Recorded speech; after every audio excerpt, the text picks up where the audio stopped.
Hola a todos, soy Luis Romero, uno de vuestros profesores de diagnóstico diferencial, y en esta clase vamos a repasar los aspectos fundamentales de las trombopatías hereditarias. En primer lugar, vamos a aclarar el concepto de trombopatía, que es una alteración cualitativa de las plaquetas. Y la clasificación es la siguiente: distinguimos trombopatías hereditarias y adquiridas. Dentro de las adquiridas tenemos aquellas producidas por uremia, consecuencia de la insuficiencia renal crónica, por paraproteinemias como el mieloma, por síndromes mieloproliferativos crónicos, así como por fármacos como el ácido acetilsalicílico y la penicilina. Pero en esta clase nos vamos a quedar con las trombopatías hereditarias. Y distinguimos dos grandes grupos: aquellas que producen alteraciones en la adhesión plaquetaria, es decir, en la unión de las plaquetas al endotelio vascular, que son la enfermedad de von Willebrand y la enfermedad de Bernard-Soulier, y aquellas que producen alteraciones en la agregación plaquetaria, es decir, la unión de las plaquetas entre sí para formar el tapón plaquetario, que son la tromboastenia de Glassman y la afibrinogenemia, esta última producida por un déficit o ausencia total del fibrinógeno, también conocido como factor 1 de la coagulación. Vamos a comenzar hablando del Bernard-Soulier y del Glassman, y vamos a ver los aspectos fundamentales que nos permitirán distinguir, en un caso clínico en una pregunta de Mir, estas dos entidades. Ambas tienen una herencia autosómica recesiva, y la primera diferencia importante viene en que el Bernard-Soulier produce una alteración en la adhesión plaquetaria por una alteración de la glicoproteína 1b, mientras que en el Glassman se ve afectada la agregación plaquetaria por una alteración en la glicoproteína 2b3a. Otra pequeña diferencia es que en el Bernard-Soulier las plaquetas son normales o ligeramente disminuidas en número y su tamaño es característicamente aumentado, mientras que son normales tanto en número como en tamaño en el Glassman. Y luego en las pruebas de laboratorio tendremos una prueba de ristocetina alterada en el Bernard-Soulier y normal en el Glassman, mientras que tendremos una prueba de ADP alterada en el Glassman y normal en el Bernard-Soulier. El tratamiento de ambas entidades será la transfusión de plaquetas. Y a continuación, lo que centraremos el resto de la clase es la enfermedad de von Willebrand, que es con diferencia la más preguntada en el examen MIR. Se trata de la diátesis plaquetaria congénita más frecuente. Además, es la causa más frecuente de hemorragia hereditaria. Tiene una herencia autosómica ligada al cromosoma 12 y, por si no los preguntan, debemos recordar que el factor de von Willebrand se sintetiza en su mayoría en las células del endotelio vascular y en menor medida en los megakariyocitos. Vamos a repasar brevemente las funciones del factor de von Willebrand. Principalmente son dos. Por un lado, es el portador plasmático del factor 8 de la coagulación. Y además, facilita la adhesión plaquetaria uniendo los receptores de membrana plaquetaria al subendotelio vascular. En esta tabla he tratado de resumir las principales características de los distintos tipos de enfermedad de von Willebrand que iremos viendo a continuación. Esta tabla creo que es muy interesante y muy importante recordarla. Vamos a ir remarcando los aspectos más importantes y con ella vamos a ser capaces de contestar a la inmensa mayoría de preguntas MIR en relación a esta enfermedad. Comenzamos con el tipo 1, con la enfermedad de von Willebrand tipo 1, de herencia autosómica dominante.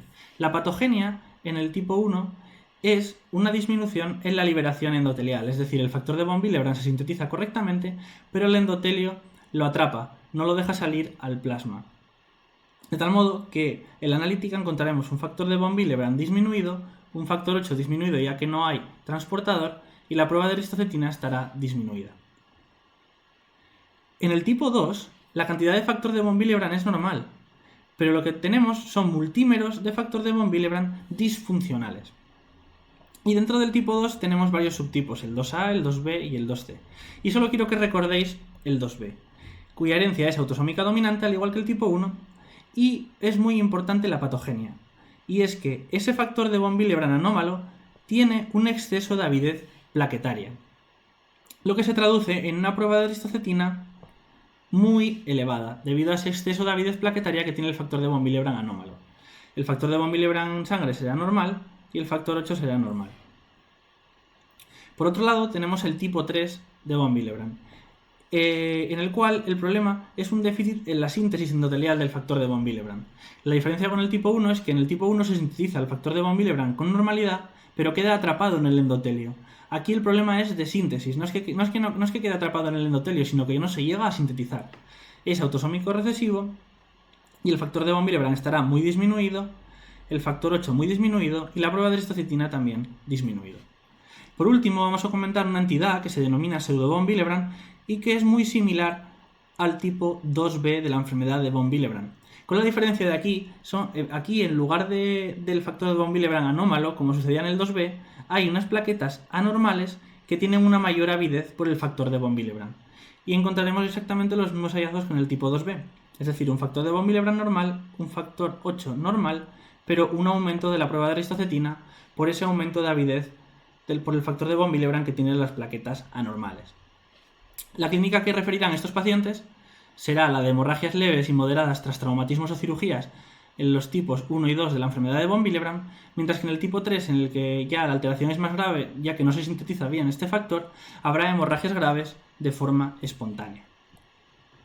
Para el diagnóstico nos basaremos en pruebas de laboratorio, observaremos un tiempo de hemorragia aumentado, así como una disminución de la concentración del factor de von Willebrand y una disminución de la actividad del factor 8, y importante recordar la disminución de la actividad de la aristocetina y un tiempo de tromboplastina parcial activada elevada. Hay que recordar que es la única enfermedad en la que hay aumento del tiempo de hemorragia y del tiempo de tromboplastina parcial activado. Repito, única enfermedad en la que hay aumento del tiempo de hemorragia y del TTPA. En cuanto al tratamiento, emplearemos crioprecipitados que contienen factor de von Willebrand en las formas moderadas y graves. Es importante recordar el tratamiento con desmopresina. Y lo que hace la desmopresina. La desmopresina la utilizamos porque es capaz de liberar el factor de von Willebrand desde el endotelio. Por lo tanto, y recordando la patogenia de los distintos tipos de enfermedad de von Willebrand, será muy útil en el tipo 1, porque en el tipo 1 recordábamos que el factor de von Willebrand se sintetizaba pero no se podía liberar. En cambio, será prácticamente inútil en el tipo 3, ya que el problema aquí no es de liberación, sino de síntesis. El factor de von Willebrand no se sintetiza, por lo que la desmopresina no servirá para nada. Y está contraindicado en los tipos 2b y pseudo von Willebrand por ese exceso de avidez que se perpetuaría al dar desmopresina. Y esto es todo. Muchas gracias por escucharme. Espero que os haya sido de utilidad la clase. Mucho ánimo con el estudio, mucha suerte y hasta la próxima.